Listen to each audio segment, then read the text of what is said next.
2020, as you can see from our just what happens to do us quite often on these panels. We've only got William at the moment. Lesley's about to rejoin us, hopefully. William, over to you. She was here a minute ago. The lovely Lesley Thomson was here. She was in the screen with us, and then just before it came time to go live, she disappeared, as is always the way of these kind of broadcasts. But you know, she will be back, and in the meantime, I'll keep going. But firstly, can we just say, everybody who's watching, there's some people saying hello, what a brilliant thing this has been. I think it's been phenomenal watching UK Crime Book Club has put this all together. Yourself, David, Lucy, Alex, I don't know how many people were involved in it, but it's been brilliant seeing all this come together. And I'm sure you must be exhausted and just be looking for 8 o'clock thinking I can then go and have a quiet glass of wine and lie down. Yeah, a little bit. A lot of it is down to you as well, though. Thanks, William, because you did teach us all how to live stream. Yeah, well, pure accident. I managed to find some way in which we can all talk to each other on Facebook Live, and as you know, so much. I think a lot of crime. Hey, it's again. Lesley Thomson. Hi. Hi, Lesley. Hi there. I was all cool and I was present, and then I dismissed myself. So here I am again. Yeah, well, very relieved to see you, because otherwise it's just going to be me talking endlessly, which I can do. I wanted to see if you could. I'm sorry, that was all. But I was just saying thanks so much to Caroline, David, Lucy, Alex. Who else is involved? Is it you four basically have done it, Caroline? It was Lucy, Alex, Samantha, my dad, David, Will Templeton, and me, I think. Yeah. And anybody else you've forgotten, but yeah. No, I mean, I'm very sorry. It only happened. You really only began thinking about. I know this is about us, but just for a little while, I'd just like to talk about how it was put together, because only really a couple of weeks ago you started really doing this stuff, wasn't it? It was, yeah. Beginning, like just in April, we started thinking about it when Harrogate got cancelled. And what a great idea it's been. I mean, I think, you know, we're going to see a lot of this now, but I think we've really sort of pioneered that way of having a whole group of people coming together in one place about crime, and it's lovely. I was just saying that before I dismissed myself, that it was just great over the weekend to just tune in to any group. You know, I just turn on the computer and there's a bunch of people, crime writers, talking about writing crime, and it's so interesting. And we'll refer to that during our talk. But it's been such a rich weekend of people talking about their experiences and giving advice and suggestions and telling us where they are now, where they're writing. It's been fantastic. And you said Harrogate, because I mean, obviously for us, we get to see each other at these events. Most of the time we're Billy no mates at home, and then we get out and we see each other at events. And so it's been lovely to switch on and just see sort of friends talking away and stuff like that. It has been a really good atmosphere. So wonderful. Thank you. Well, I will sign out with a thanks to Samantha Brownlee, who's the one I forgot. Yes, Samantha. Yes. And she was amazing. So I'll leave you two to it. Great. Lovely. All right. Thanks so much. Thank you. Thanks a lot, Caroline. Right, I'm not going anywhere again. I adjusted my screen because I realised, and you can still see it, that my keyboard is here. So if I get bored, I'll start writing, actually. So that's quite, just in case. I'm not going to get bored. I'm not going to get bored. I don't think we are. But it just to prove that we have keyboards, really. So there we go. It's all there. Yeah, so that's good. So first of all, let me ask you, William. I mean, I've seen you a lot over the last weeks in this position with that background virtually. Have you been doing any writing? Well, you know, I was doing lots of writing and managing to do it, because every day, for anybody who hasn't, every day at 4 o'clock, part of the reason why Caroline was saying that is, but every day at 4 o'clock, every weekday, I've been doing a chat with some writers or editors. Lesley's editor came on to talk with me, librarians, booksellers, people who do book groups, just about books, because I've been trying to work out what's happening at the moment with COVID-19. We're all behaving differently. We're all doing things differently, and books have been differently. So I thought it'd be really interesting to talk about that with my friends to keep me from going insane. And it's been fine writing up till about Wednesday of this last week. I began to hit a real wall, because every day I've got to organise the chat. I've got to reassure people about how to connect, and I'm sure Caroline and everybody's been finding out this. That on the one hand it's simple, on the other hand it kind of takes away quite a lot of the brain, and so the sort of Thursday and Friday I didn't write a word, and that's the first day in a long time I haven't written a word. So I'm slightly concerned, and it might just be COVID-19 madness. I don't know how do you find writing in these circumstances anyway, let alone doing this? At first I found it quite difficult. And when I say at first I found it difficult, it's not like I find it easy now. But I didn't really have the concentration at all. I was sort of, seeing what was happening and talking to other people. And then I did start writing, and that felt great. But we're going to obviously talk about all of this in a minute. But with, both of us got books coming out, and with that comes other stuff to do. So I've been doing stuff to do with all of that. And I had a day last week, I think it doesn't matter which day, but a whole day when I didn't write. And I said to somebody that I felt like a balloon, and I was chucking out the ballast, and I was just rising up, getting more and more gossamer-like, and losing it. And I'm not losing it, losing weight, and just felt light and fluffy and a bit fed up. So the next day I thought, right, before I do anything else, I'm going to write. And that was so much better. I felt like back to it, That said, it's not that easy. I think also, I remember you saying right at the beginning of this that, kind of in the middle of, people are having some really hard times, and, not just with the literally having COVID, but I mean, we know 4 people whose parents have died in this period, and not of COVID, but COVID has affected how they can, whether they could get to that parent and the type of funeral, etc., etc. So there's a lot of really bad, people are pretty upset out there for different reasons, and it has felt like, well, writing a book, But actually, also what I've realised as a reader, and I've had feedback, kind of seen stuff anyway. Reading has generally gone up, so I understand. So it's been in the news. Is that that's really important. Writing books at the moment is really important. I mean, reading books, and if somebody's got to write them, why not all of us? Yeah. So, I live in a terrible fear that people are going to discover all the books they've already got in their house just when they should be buying our book. There is that, of course, yes, but hopefully not. I don't think so. I mean, I definitely don't think that's how it is for you or me or anybody that we know. Really, we're all looking for new books. I'm just looking. I've gone to the Facebook. We've got some lovely people who've joined in on us. I can see sort of Domenica De Rosa is here. Hi, Domenica. Hey, hi there.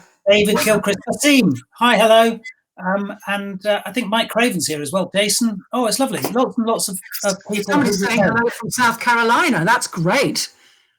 That'd be Darren. Welcome to South Carolina, from Excellent. South Carolina. Hi there. Yes, I'm just seeing all these. And Domenica De Rosa, and we now can say in another life, is Ellie Griffiths, of course. So, we must congratulate you for winning the Edgars. Or Edgar. I hope it's been discussed. I've missed that if it has, but, that's a real fillip to all of us, isn't it? When somebody like Ellie Griffiths wins the Edgars, which is a great American award, really. But, America's a big, big country to crack, and I think to get that sort of thing is it's just wonderful when one of our colleagues gets that kind of thing. It really just shows the sort of class and quality of stuff that Domenica's been doing, that Ellie's been doing. No, it does. It was very. I mean, it was kind of. Well, it sounds a bit cheesy to say it's all our success, because it's not definitely success. But it was a good, warm feeling. It was lovely to hear. From North Carolina, Judy. Right, okay, excellent. Right, brilliant. I love all this. Can I ask? I'd like to see in comments as well, just for my own personal research, just to see what has been enjoyable about this festival for anybody who's been to several of the events. What's it been like coming to the UK Crime Book Club stuff? What's been good about it? What sort of stuff would you like to see them do again, and also stuff that I can nick from my own Facebook broadcast? I'd be quite keen to find out what's been the fun of all this. Yes, give us some feedback. Which would be very, very good. But Lesley, very importantly, next week there's rather a big event. You've got a book coming out. I have, yes. It's on this coming Thursday, I realised. Somehow or other, May has felt far away. Oops, there we go. Oh, I can do that too, actually. Shall I do that? Slightly better cover. Yes, it's weirdly hard to do this, isn't it? It is really hard. It looks easy, but it's not. What a lovely cover that is. That's just one of the best covers. The designer, I do want to show off this cover because it's a fantastic cover and it's got a really nice quotes on the back. Some bloke called William gave me one, which is really nice. Blimey, yeah. Luckily, you can't read it. This thing, I'll show it quickly. I thought it was an absolutely fantastic book. I mean, I know there's nothing worse than two people telling each other how wonderful they are, but I genuinely thought this was a really interesting, different, totally different texture from most crime books. And it is a crime book still. There's so much social texture, there's so much character in it, and there's so much place. It's set on the South Coast, not far from where I live, not far from where you live. What started that off, Death of a Mermaid? What was the seed of the book? It was the mobile fishmonger. It was Tim the Fishman, catch of the day, which comes to our house comes to our street every Wednesday. And I've been buying fish off him and la-di-da. And I'd often thought to myself, well, there might be a story here. And then it particularly started to crystallize after taking Alfred, my dog, for a walk over the downs and looking down on Lewis. You can see the prison and the council offices and, of course, the castle. And then I heard the fish van, our fish van. And I just had this whole sense of, the community that this fishman weaves its way, or fish van weaves its way around. And then I started thinking, well, supposing that fish van or even the mobile fishmonger is a murderer, or he gets murdered, or he witnesses a murder, and so on. And from that came Death of the Mermaid, really. It's set in New Haven down on the coast, and I like to think it's a contribution to fishing noir or marine noir, whatever you choose to go with, which I think you might be contributing to as in your present novel. Am I right?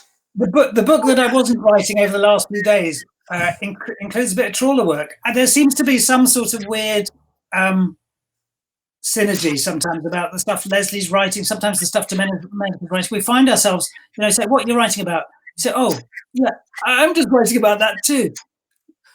But I do. My next book, the one that comes out, doesn't have a title yet. It'll be coming out in 2022. Features some trawling. Oh no, it'll be 2021, won't it? I was going to say, you're having a rest, are you? Yeah. But you were saying, because I did quite a lot of research for this book. I did talk to Tim the Fishman. I also talked to the fishery that supplies his fish. So I got to understand the chain, and the guy that MCB Fisheries, who supply the fish, buy from the trawlers. So they obviously know all about the trawlers. And that's as far as I was prepared to go. I also watched quite a few documentaries on trawlers with people sliding about decks with water splashing at them, and boxes sliding about, and then great big loads of fish coming on board and people hacking away at them. And that was enough for me. But you were actually angling, fishing pun, I'm full of them now. You were actually angling to go on a trawler. Has that come to anything? It hasn't, because of COVID-19. You can't do it. I over the winter, I thought, I'm not going to do it in the middle of winter. I've got my one's based in Folkestone, because I write these books set there, and another crime writer very kindly hooked me up with a trawlerman based in Folkestone. Exactly what I wanted. Hooked you up. Ha ha. And his name's Jake, and he's down in Folkestone. But I said, I'm going to leave it till the spring, because I really don't want to go out with you in the middle of winter. Can we go out maybe March? But so, I don't think they're going out very much either, sadly. I think industries that they're not going out right now. And it's awful. But so I might have to actually do the shore-based research as you did, which is probably just as good. I just quite like doing a few things to get me out of the house occasionally. Yes, but a ship in a storm, or a ship on any, actually forget the storm. They go up and down anyway, don't they? Yeah. Very brave. Well, hats off. And I get seasick as well, so it was going to be interesting. Oh God. Well, half these documentaries that I watched had people. I'm, as you know, and as many people know, I don't really like. I'm phobic about people being sick, and particularly in novels. I don't particularly like to read it in novels. And in these documentaries, they're hanging over the side the whole time being sick. So I got quite used to it, really. I haven't got that happening in my novel, but I know that would be me if I went out and I've researched, forget it wouldn't be happening. So, you know. Anyway, I want to move on to your book too, because just before you do, I just want to say, Domenica De Rosa says, not the place for these puns. And of course, you can guess how she spelt place, obviously. Oh, very good. I must remember to, I ought to be doing this. Well, not ought to, want to do it. Are you just seeing them? Are they scrolling on the screen or are you moving them down? I've got two windows open, one of which is a silent Facebook one, so I can go back there. And actually, just when I asked the other people what they liked about it, Steve said, authors explaining how they tackle various aspects of writing, such as structure and character. And Vasim said, what's been good is chatting in shorts. The shorts were hidden below the desk. You can't get away with shorts at most crime festivals, which is true. I have actually, with some of my things, I've been asking people, in the 5 minutes before you go live, I've been saying to people, okay, halfway through, I'm going to make you stand up. And you can see the blood drain from people's faces. I did put a clean shirt on. I had a tatty t-shirt. It's not very well ironed. Yeah, but, me too. And I'm wearing Ellie Griffiths scarf. I was given this by Ellie Griffiths to go with something I was wearing that I called my lucky shirt. So because I won an award in it, so she bought me this scarf. Now we're going to do clothes, which of course is another issue. And this bit goes particularly well with the award-winning shirt. So I'm wearing this. It was naked from the waist down, which is something nobody ever wanted to know or see, Mike. I was wondering whether to make that joke, and I decided not to. I have got slippers on, though. I'll admit to my slippers. Thank heavens for that. So anyway, I wanted to say just that, you know, I am not the only one with a book coming out imminently. Yours is out 2 weeks later. Have you got it there as a prop to wave in front of you? Try and hold it in the right place now. Yeah. That's it, yeah. I just love this, and we're going to talk more about this in a moment. And in fact, I'll ask you straight away, did you get out of the house to do research for this book? Yeah, I did, because the book started because I wanted to write about wildlife crime. I'd written a book called The Bird Watcher, and during that, I'd spent a lot of time talking to bird watchers, because I know a little bit about birds, but not very much. And I spent quite a lot of time talking to bird watchers for The Bird Watcher, and that was the most wonderful experience, because I love talking to people who really know their stuff. And bird watchers have spent a long time trying to figure out stuff themselves, generally, or in groups of other ones.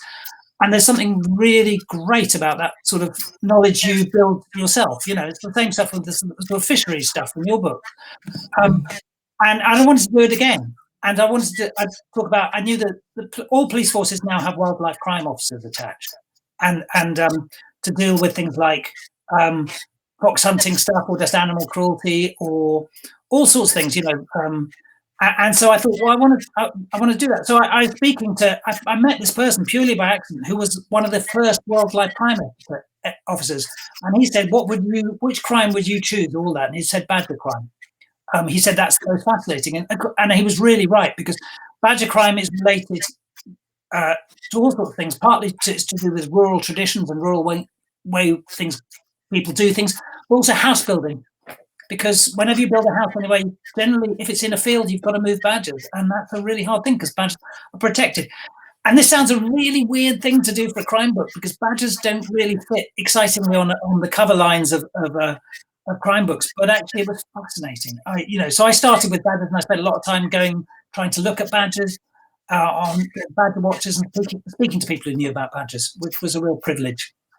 Well, you certainly, I think you've just had a review in the Financial Times, which was said what I've been thinking, that, I mean, it's a fantastic idea. I mean, what you've done is very original, that because it's quite, as you said, never mind crime novels, it's quite difficult to write a story about an animal without going cheesy or, different audience, Watership Down or Winnie the Pooh or something. And obviously, and you've done it so well, because we've got these little clips, as people will see when they read the book, which is from the badger's sort of point of view, but it's obviously slightly shifted point of view. And it's so clever, because it makes you invest in the badgers in a way that if you've just seen them trundling along, you might do, oh, they're sweet, they're cute, but actually you're really getting inside the way they work, the habits, the fact, we're going to read bits from each other's novels, and I'm going to read the back. Absolutely lovely to say. After you say, and I did say it's on the clip that I gave, but the really fascinating thing, I went to see just very close to you, this guy called Tim Roper lives. And he is the world's greatest badger expert. He wrote the book called The Badger, and it literally is the compilation of all the latest scientific research on badgers. And I took him out for lunch. He said, "Can you talk to me about badgers?" And he said, "I will do, William, but promise me you're not going to write from a badger's point of view." I had to confess, yes, I am. I'm sorry, got to do that. It's all about betrayal and disappointment, isn't it? So, yeah, that's what we write about. So, here we go. Well, I think you did it, as I say, slightly off course. You don't give them names. You don't make them cutesy. In fact, far from it. But you do make us care in the way that, like Zoe, one of the characters, Cupid's daughter, cares about them. And you show us, you really show us. Again, I think the FT said this. You show us how the whole thing works, like building developments and the issues around that. And it's not at any point in the novel is it tedious, and you don't have to be very keen on the development of buildings and building sites and new estates to be completely gripped, in my view. I mean, I was really scared. I think I've said, I found it very scary, which you do scary well, but you did it really well in that. There's a woman called Sarah S who says, "So I'm sitting here feeling ridiculously proud of you, Lesley, having known you since you were 11. Sarah Barclay, yes. Yes, because I can't see the names of anybody. Yes, I've known a few friends since we were about that age, and me and Sarah were in English class together. So, and Mel says, "Do you got Mel? Alabi says, "Do you guys go to your libraries for information? I work in a public library, and yes, I do actually. Yes, I love going to libraries. They're brilliant spaces to get working. How's about you? Do you go to the library much?" I don't go to the library to work, but I heavily have used libraries over the years to research. And I've seen, Hammersmith Library, because my Detective's Daughter series has been set around Hammersmith and West London. And that not just in the present, but also the past. And I've gone to Hammersmith Library. Well, I've gone to what was the archives at Hammersmith Library. This is one of those sad things that as writers, I expect you know this too, William. When I first started researching in the Hammersmith archives, they had a building of their own on the other side of Hammersmith Broadway. And the next time I went, they had less staff. And then the next time I went, they were only open 3 days a week. And then the next time I went lots of times. I won't go through all the stages, but ultimately they ended up in Hammersmith Library itself in a little room. Again, that's only open sometimes. And still fantastic staff, really helpful, got me everything I needed. But watching the cuts just snip away at the resources that we had, which we taxpayers pay for.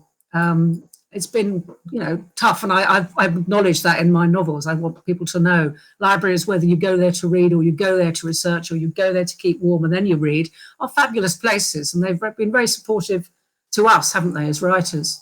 And every librarian I talk to at the moment is absolutely gutted because they can't do what they're supposed to be doing, like so many people at the moment. They're not supposed to be closed, and they have to be for various reasons. Lesley, I would like to read a bit of your book first, or would you like to read a bit of mine? Because I think we should actually have a go at reading each other's books. I think we should, and I think we should start with yours because we were just talking about it. So if that's all right with you. But what it's going to involve is that I have to open my Kindle because I don't actually have. She doesn't have a copy yet. You see, I haven't sent it. I've only just got them myself. They came on Thursday. Exactly, so I can't actually. You can wave the actual book around as a prop, but I'm afraid I'm going to be. I don't even know how much you can tell that it's a white screen, but anyway, one of my beloved Kindles because I like both. Okay, so I'm going to read from chapter 3 of Gravesend by William Shaw. So if you're all sitting comfortably. Likes. Dogs, good restaurants, people who can admit their faults. That's a shit joke, isn't it? Said Jill Ferreter, looking in the mirror. Give him a chance, said Alexandra Cupidi, standing behind the younger woman. You've not even met him yet. You might be funnier in real life. I don't know if I want to. It was a Saturday evening. The constable and the detective sergeant had finished a long shift. Alex had promised to help her colleague get ready for the date. Jill pulled at a wrinkle beneath her eye. Oh, I look like a dog. Harry likes dogs, said Alex. It says so in his profile. It's a mistake. Jill picked up a different colour of eyeshadow and leaned forward into the glass. You're the one who should be doing this. You've been single forever. Thanks so much. I'm going to call it off. I'm not ready. What about I message him and apologise and you and me go out on the lash? Cancel for all I care, but I'm not going out drinking with you, said Alex. My liver isn't up to it. I'm going home after this. One drink at least. I need it before I go out. I'm driving. One glass, come on. Jill stood up and led the way out of her bedroom towards the kitchen. There was an open bottle of Pinot in the fridge. As she poured 2 large glasses, Alex looked at the younger woman dressed up for a night out. Do I look frumpy? I never usually wear long dresses. You look gorgeous. It was not useful to be as pretty as Jill was when you were a police officer. Alex, who was almost 6 foot tall and incapable of ever looking as well groomed, had never felt pretty herself. Jill gulped down her glass and said, Ready for a top up? Don't. You know what you're like when you've had a few. Oh, I'm just nervous, that's all. The whole thing was a mistake. There's something desperate about it. I found an app that does double dating. We could do that instead. Absolutely not. See, you think it's a stupid idea too.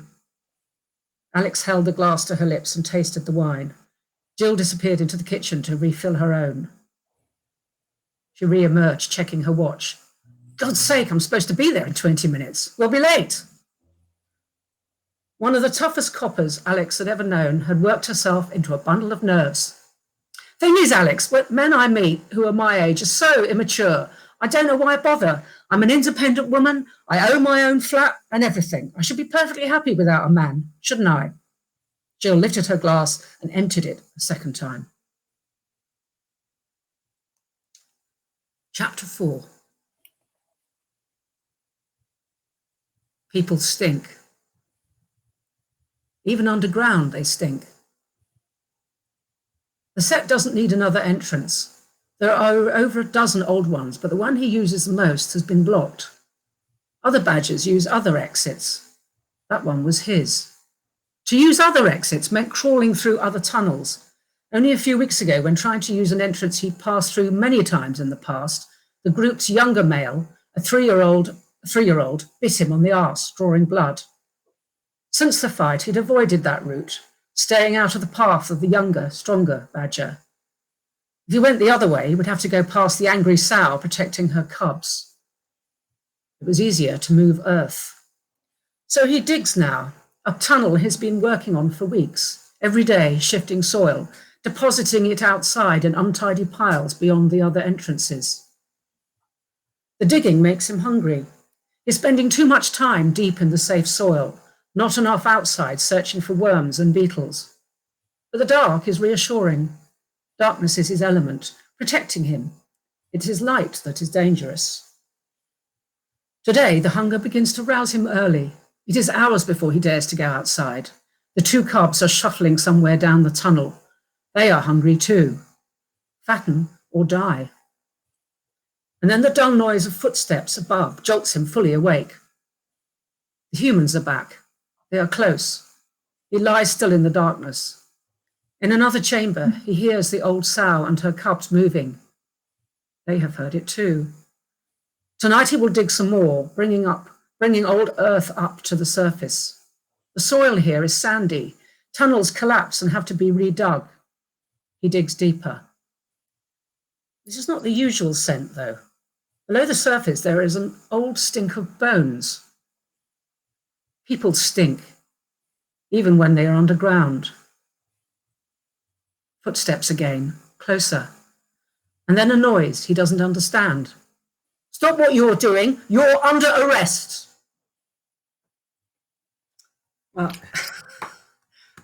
Wow.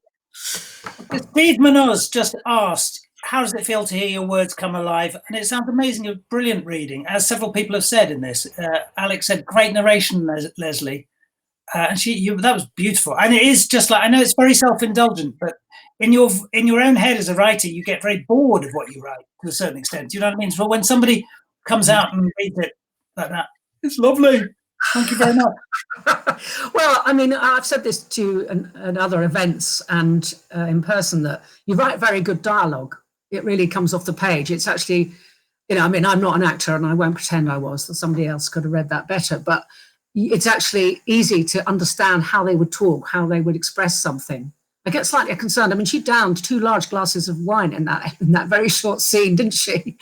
She's a devil. She's an absolute devil. She's young and she's got an iron liver, and she's quite scary. But she's nice like that, isn't it? I mean, it's that thing. It's like, I created this character, and somebody asked how do I pronounce Alex Cupidi, and I pronounce it Alex Cupidi, and I'm not sure how you should pronounce it, but that's how I do. I almost wish I hadn't named her that, because I didn't realise people would worry about it, but people do. And once you invent a character, don't you often find another character that just almost appears by that character's side? And that's exactly what happened with Jill. I think, I mean, those two are a real double act. They work very well together. I mean, it's the second scene I read. I read one from, is it the Bird Watcher? No, it was later. Of course, it wasn't the Bird Watcher. It was the one after that, I think. Anyway, yeah. But the funny, whichever one it was, they were also, one of them was doing makeup in front of the mirror and the other one was talking to them. I think at this time, the last time, it was the other way around, and it was Alex Cupidi getting ready for a police briefing.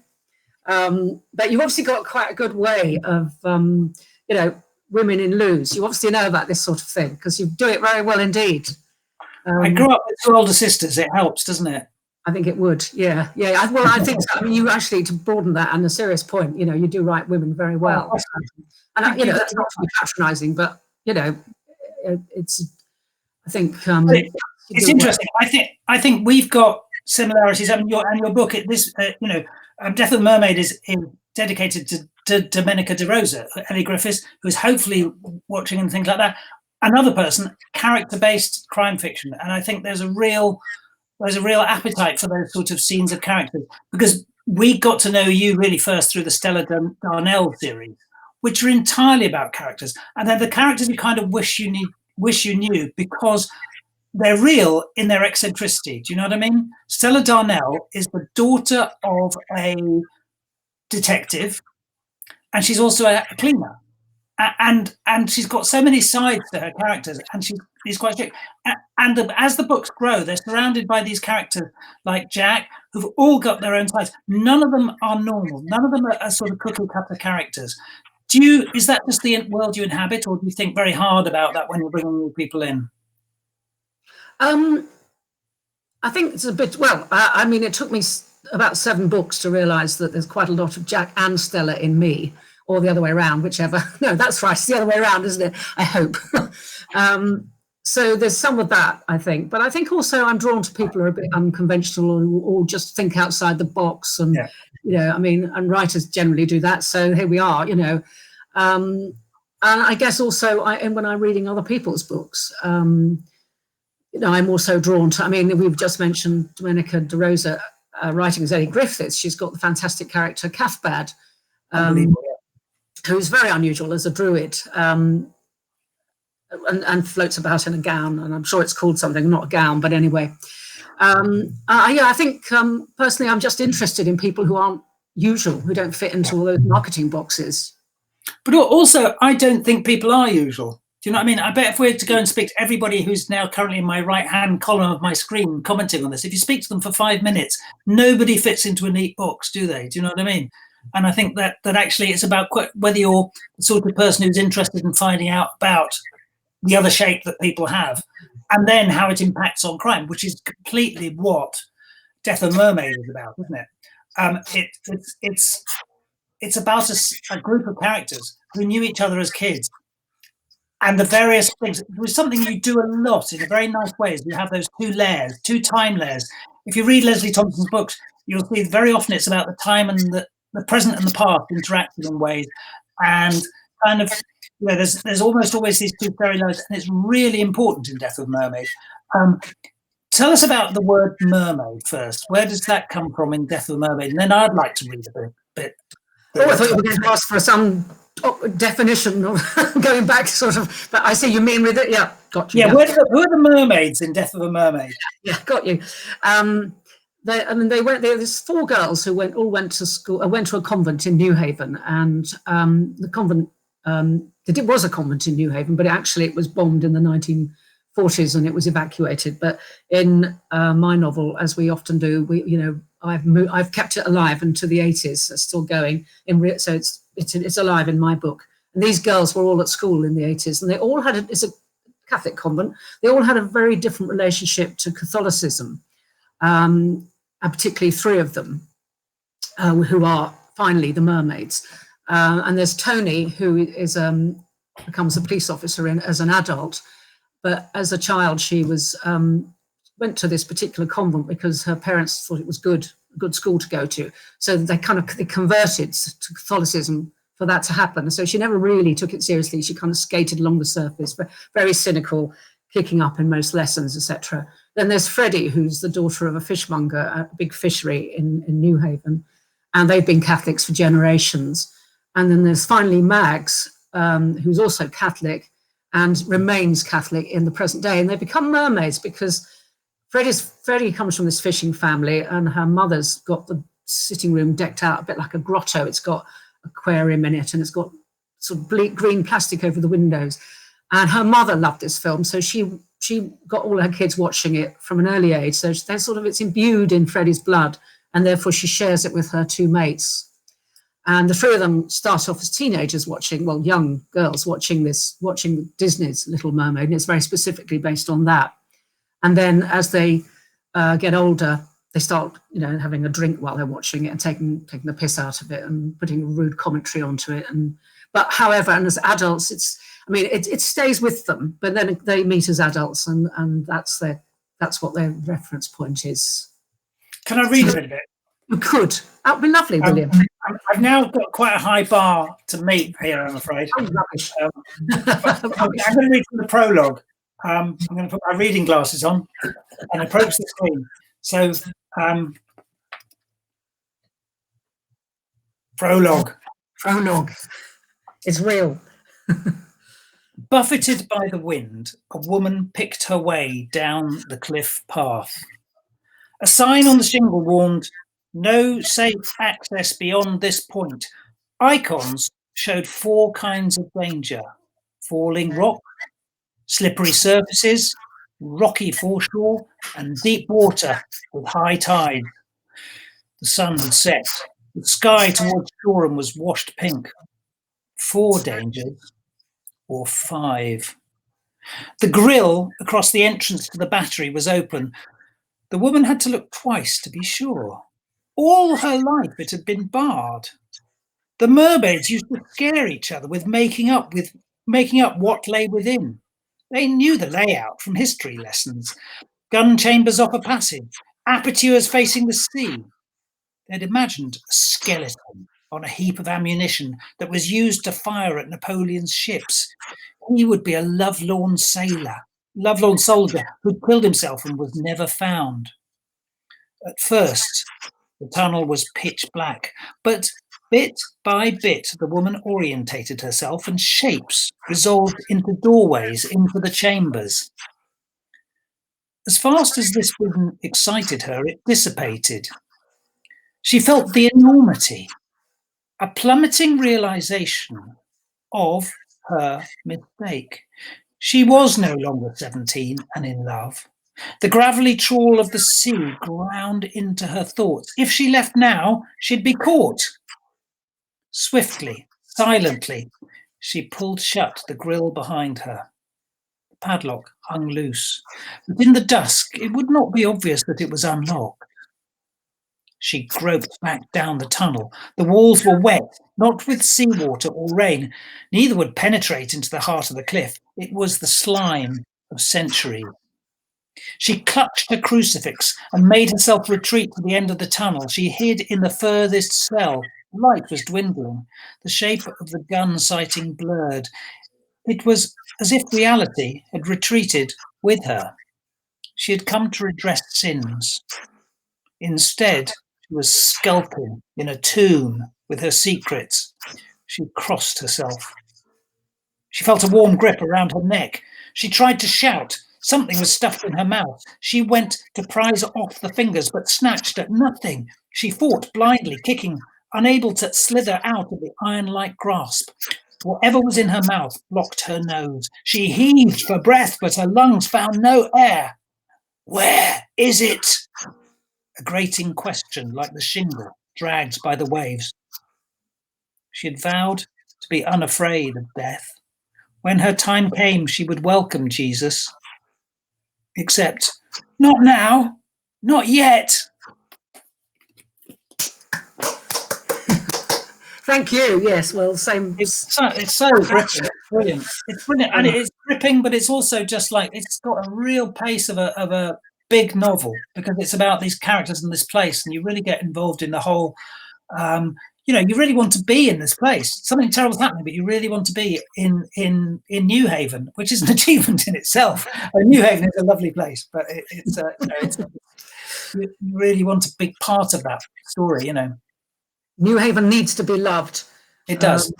I mean, it's going through a regeneration period at the moment, and I'm hoping that Death of the Mermaid can. I mean, I didn't write it to regenerate New Haven, but let's hope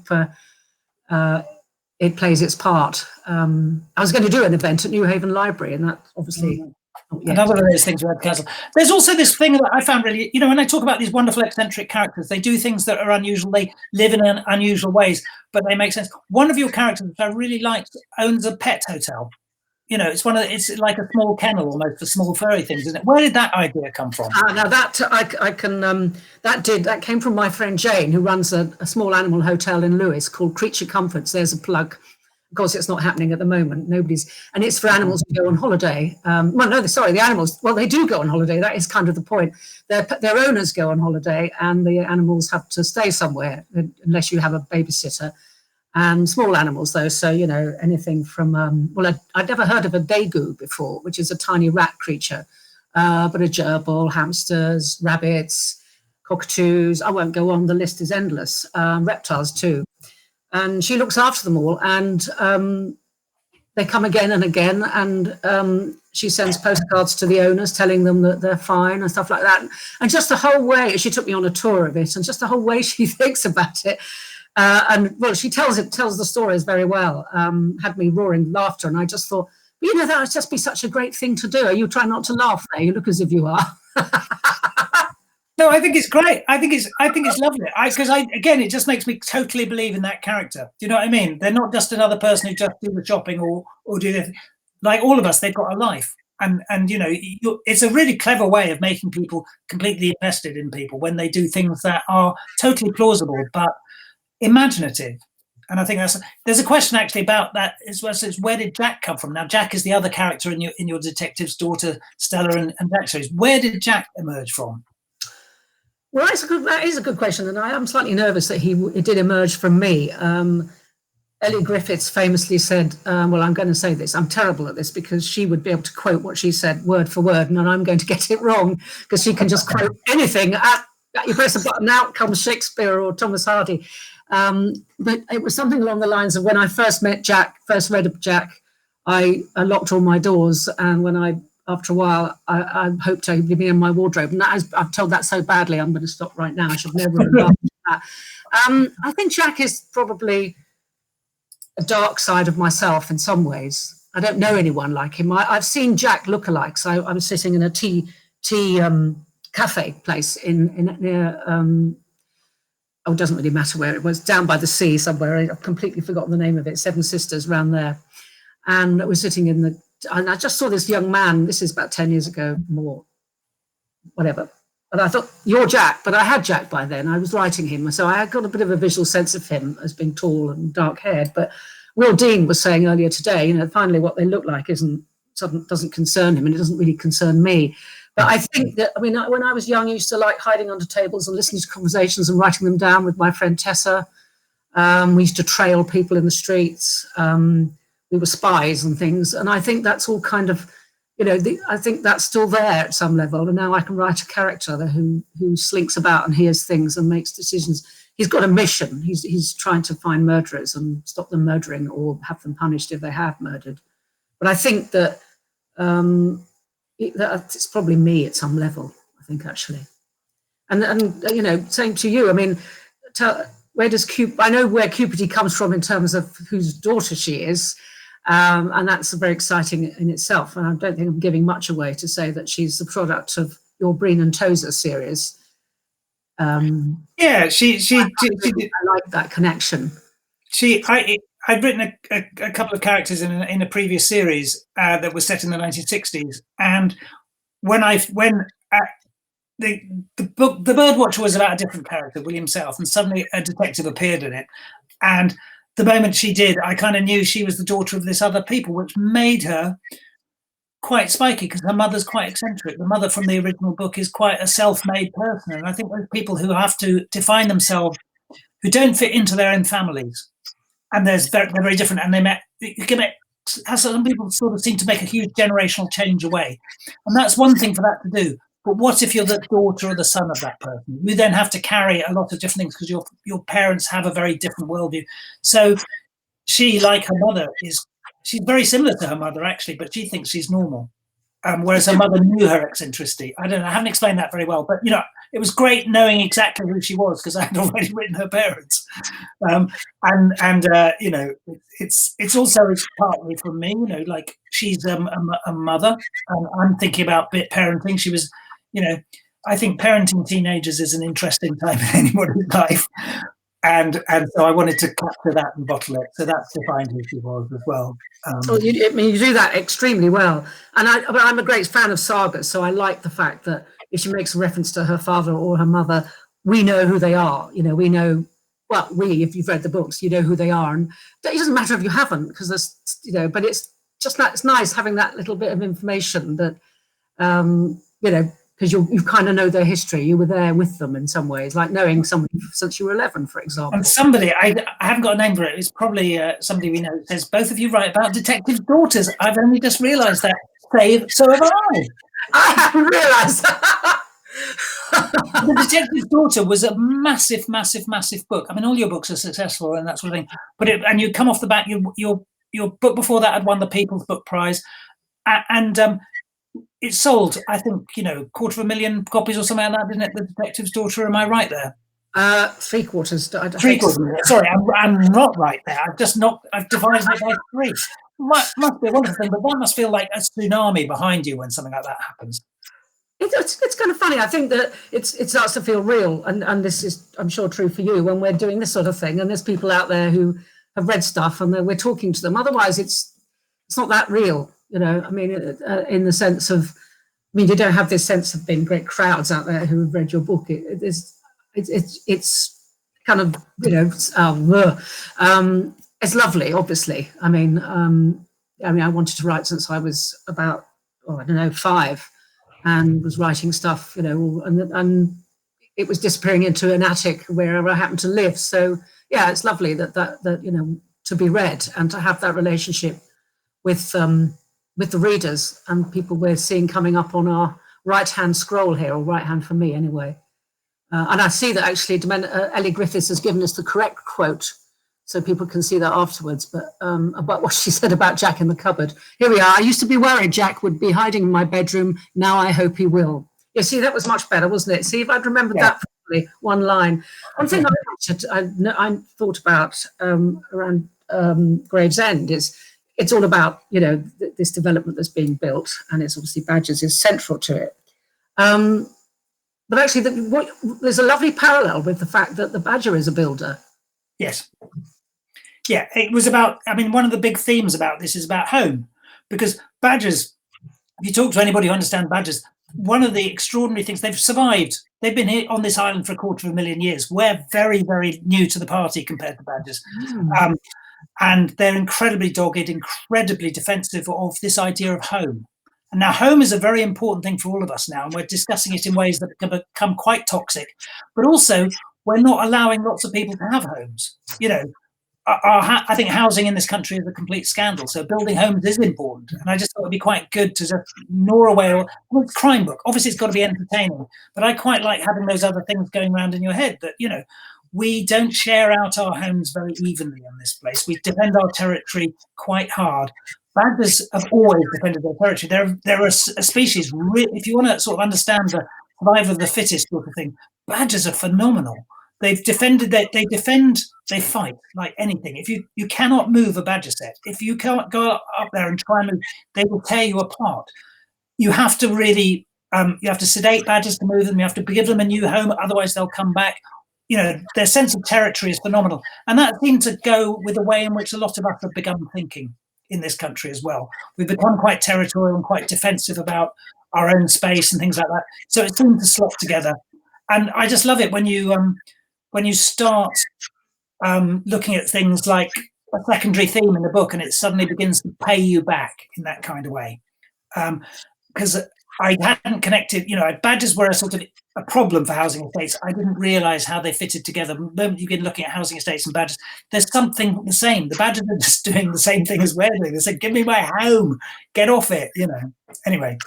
Well, I think also what's interesting, you know, because many of us will know badgers from TB, not TV, TB, and the, you know, whether or not they should be killed en masse, whether that's a vaccine, etc. That whole argument, but the whole argument about whether or not their homes are being destroyed by us wanting homes was a new one to me.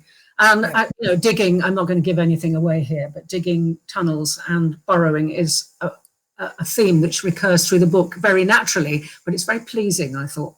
As a writer and a reader, I found that very pleasing. And you'd been writing about tunnels in another book, so it's just like that. When you were writing about tunnels, I'm like, oh God, I'm going to be doing that. It's quite strange. Well, yeah, underground tunnels, as in the London transport. It's not the same. Yeah. You know, I think it. Well, that's also underground houses as well. You'd written about quite a lot as well, hadn't you? You know, so yeah. There's and I've been writing another book about underground tunnels as well, which was just like, hold on, I didn't do that. So, yeah, well, they're all different. That's what's so wonderful about all of these. Yeah. They're all different. So, you know, I mean, there's no new story, and there is a new story. I think that's the point. There's also a real tragedy in your. Well, there's several tragedies, but there's a scene which really grabbed me right at the beginning of this awful car crash right at the start. That's really unknown about whether, you know, what the motives behind it was, things like that. And it's in some ways not even central to the plot. In some ways. But I just was really taken by that terrible thing. You know, it's young people dying in that sort of way, and you're not quite sure at the beginning how it has happened. Where did that come from as an idea? I think I've known of. Well, it didn't come from this at all. I'm thinking this now. When I was young, I knew of a girl who was younger than me. She was a teenager, I suppose, about 18, in a car crash, which left her with kind of stroke symptoms. Not very good mobility and speech. And somebody else in the car died. And I've known of accidents. I've known of accidents as I've grown up. School friend dying. I'm not a friend of mine, but someone I knew at school, and so on. You know, I mean, it's put me off having kids, I have to say, because I mean, I also know how I behaved. As soon as I got a motorbike, I drove far too fast on it around Hammersmith Broadway with no lights. I mean, the lights weren't on Hammersmith Broadway. I had lights. They didn't have traffic lights in those days, so you were taking your chances. My mother didn't even know the colour of it. So I think really that whole thing of children, you know, young people getting into a car and showing off and doing whatever they do. Yeah. You know, and yeah, as you say, it's not central to the plot, but it does have resonance. Oh, but it's also really, because it's one of those scenes where you see it from quite a cold point of view in the thing, as you anyway. But anyway, it's also a standalone after that series, and that's quite an interesting step to take, isn't it? It is. You did it with the Birdwatcher. I did. It became something else, but it was a standalone to start with, wasn't it? It was. It's like most things. I started it as one. I wrote some books having coming off the back because Cupidity was a character in the standalone, but it takes a bit of Did it take a bit of courage to pause the series, or? Yes and no. I was keen to write something new, and not in any way because, you know, somebody once. I mean, I've been asked in these various question and answer loggy things we're doing, which are great. You know, were you bored with it, or did you need a break? And I didn't. I don't need a break. I'm back with Jack and Stella now. But I did. I wanted to do something. I had stories. And I remember discussing this with you when we were doing an event in Cambridge years ago. I had ideas, but they didn't fit into the frame of The Detective's Daughter, where you know it from Breen and Tozer, you're held, aren't you, by date lines and character traits and characters themselves. Stella was born in 1966, so I can't have something that, she can't have been a certain age in the 80s and stuff like that. And I just wanted to have this is a pun around Detective's Daughter because it's the name of her, a clean slate. I was about to say Stella's Cleaning Company. But I wanted a clean slate. I wanted to be able to, new characters, new place, and then I could write the story I wanted to write. What was the reason for you? I know we've not got long. What was the reason for you? The reason for me was exactly the same. And it was sort of like, also I'd been working for it. One of my friend writers is CJ Sampson, who I've been in writers group from, and I was always amazed when he got his first deal. He said, "Oh, I'm only going to give him 2 books in the series, then I'm doing a standalone." And I was saying, "Are you mad, Chris?" And he wrote Winter in Madrid at the third, which is a massive hit, and I could see it re-energize him. You know what I mean? Not just in terms of the marketing sales stuff. It was actually just creatively. It completely re-energized the whole series, gave him new things to think about because. And also allowed readers to think he's writes Shardlake's books, but he's not just Shardlake, and I thought that was really important. And I thought, he's obstinate. He'd have done that anyway. So him having done it made me think, well, that's a really obvious thing to do. It makes real sense to do it. The conversation that we had on your program, I want to say your show, the Lockdown Tapes, as I call them, with my editor, Laura, fantastic Laura Palmer. She was keen. It was a mutual thing. I said I want to do something new, and she said, "Great, that would be really good. Let's do that." And that works very well when you've got a publisher behind you too, I think. Can I just ask people who are watching it, if not just questions for us, have they got any questions for the UK Crime Book Club and what they'd like to see them do when we do this again? They might all be sitting there thinking, I'm going to have a quiet lie down after this festival and never want to do it again because it's so much work, because it is a huge amount of work and they need a huge round of applause for all the work they've done on it.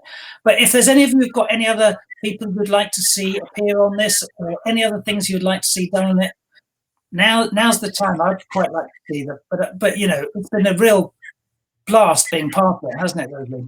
Oh, it's been brilliant, and I've been watching various things over the weekend. We actually managed to cast the television, the Facebook to the television on Friday night to watch Ellie Griffith's one. Oh. We were actually able to sit with a glass of wine looking at the TV, so that was great fun.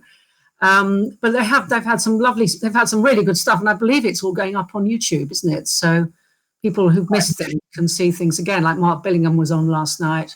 A really good interview earlier today panel, which included Will Dean and Basim Khan and Maggie James, which was great, really, really interesting. Not least because Will Dean's speaking from the middle of nowhere in a forest. I love his book. There's a great writing book. He's brilliant. So there's been some good stuff. So people can see it all again if you want to. It'll be up on YouTube. And if you'd like to have another festival, let them know, because I would. I think it's great, but I would say that. There's a lot of yes to it again. Whereas Melo Walabi says, "I just want to go and lie down and read now." Oh yeah, do that. Actually, do that. That'd be a good idea. And David Gilchrist, who's one of the organisers, says, "Tell them to post in the suggestion for the future." I think that'd be really good if you put any suggestions over the next few days. Anything comes up, let them sort of know about it, but also let them know how much you've appreciated it, really, because I think we're all sitting in our separate rooms, and it's quite hard for everybody at the moment. And I think things like this have been really quite special. If only just to peek into the back of your room, Lesley. Well, actually, yes, it's funny, because if I was to do this in my study, it would be a stationary cupboard. So, I have to be in our sitting room, which is a little less, a bit more. That's been actually the thing. Where do you sit? What background do you have behind you? God, stress. I started doing because every day at 4:00 every weekday I do these broadcasts, and I started moving it downstairs because it looks tidier than my office, because my office is a tip. I moved in here and I've never had a chance to tidy up, and this is the tidiest view you can get of my office. Well, it looks great. It's full of lots of things.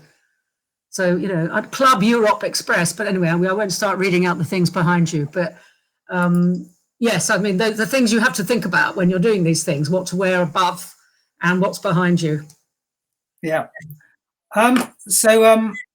Lots of things there. Another festival. I'd love another festival.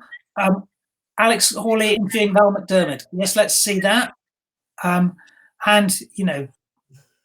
more, please. Lots of them more, please. So I'm afraid Sam and David and Lucy and Alex, Caroline, who have I forgotten a bit? Afraid you've got to do it all again. Somebody said it made them forget lockdown. It made me forget lockdown too. So thank you. Yeah. Massive thanks to Caroline, who's been doing all the tech on this. Yeah, big round of applause. I mean, Caroline mentioned at the beginning, because we would never be, but Caroline has been dealing with certainly us, and that was pretty hard, I think. So, it's a trial in itself, isn't it? Buy that book. Well, that's very nice of you, but I mean, I can't wave yours. I can only wave my hands. Exactly. Right, Gravesend. It says it there. If you can't see that, that's just your telly. Yes. May 7th. Please put pre-orders in for this, whatever format you like. And also, we're going to have a special launch party on my Facebook page, William Shaw Writer, for Lesley. We're going to get another special guest to be coming along there as well. And we're going to have probably not as much fun as this, but we'll try. Are we going to name the special guest? I think we should. Oh, okay, then. Let's not do a guess. Well, it's Ellie Griffiths, and we're extremely excited. We shall be passing her Edgar around and waving it a lot. And then I just need to say that 2 weeks after that, on May the 14th, you guys are around. Again, look for the link on William's Facebook, although we'll tweet it. We're going to be launching Gravesend. So anyway, the hardback's been put back, but we'll do what we can. Anyway. Well, excuse me, but I think the ebook is doing pretty well. So we better let you all get your dinner or whatever. Well, anyway, thank you, everyone. Thank you for tuning in. Bye then. Good night from him or him.